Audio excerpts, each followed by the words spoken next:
Hey there, YouTubers. So, we survived Irma. We actually kind of got decided that we should just leave for Irma, so we left like, oh god, I don't even remember. It was like Thursday or Wednesday last week. And of course, Irma came through this area of Florida around Sunday, Monday, somewhere around there. But we have no damage here.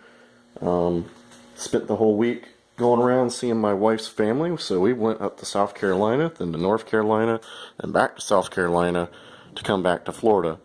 So we've had about like 4 or 5 days of like straight driving around, which is not fun when you get all the way when you got a newborn and a boatload of toddlers in the car. But we finally realized that the newborn likes the windows down at 65 plus. If you slow down under that, she was not happy.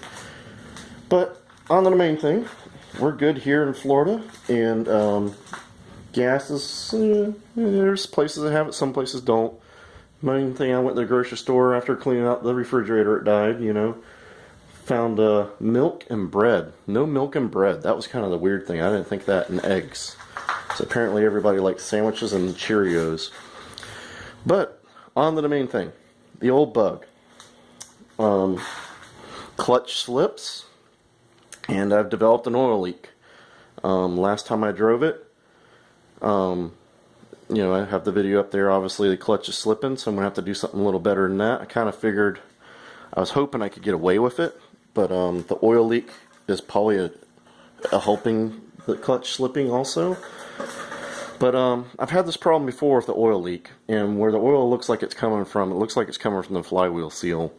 And this flywheel was on that burned up crank here that came on the 1915, and it's not a German flywheel, it's an aftermarket of some sort. And I've had this before with a aftermarket flywheel where the taper, where the seal rides, is machined differently, so it has not a smooth gradual taper, it's more tapered like this instead of a, you know, curved, I guess you could say.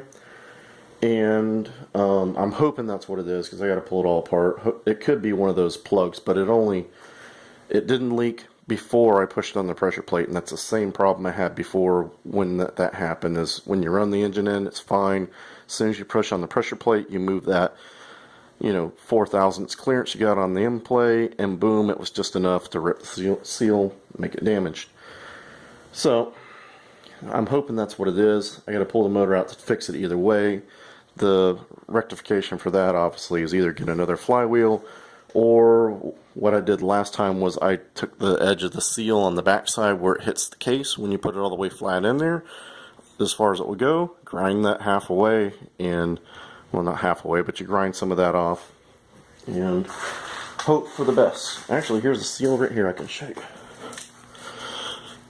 What I did last time to fix it was I just ground some of this side off, the side that doesn't have the seal on it, doesn't have, that sits against the case. And something about the way those Chinese not crankshafts, but the some of the certain ones are tapered differently apparently, which, you know, it worked on the other one. They didn't have this modified, but you know, like I say, I still got to take it all the way apart and see if that's what it is, but that's what it's acting like. I got a good size oil leak. It drains pretty good, but it's not like gushing out like an actual oil galley plug would be, because that would empty the motor pretty quick. This is coming out when the motor runs, and you know, it's engine oil.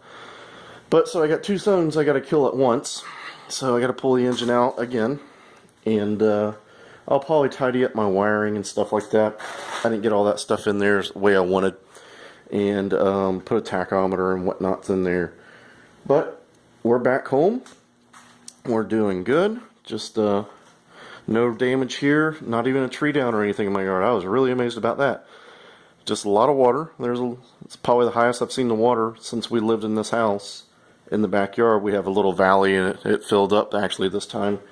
And there's some, you know, little limbs and branches, but nothing major. So we're all good here. I know there's probably other places that are hurt more than that than we are in Florida. So Anyway, we'll be getting back to this project soon. Just got to get back settled into the house, get everything squared away with that, and then we can get back on the Volkswagen projects. So hopefully everybody out there did well through the storm, and hopefully y'all are doing good, and hopefully we get out here again and start playing with our little projects. Alright, y'all have a good evening.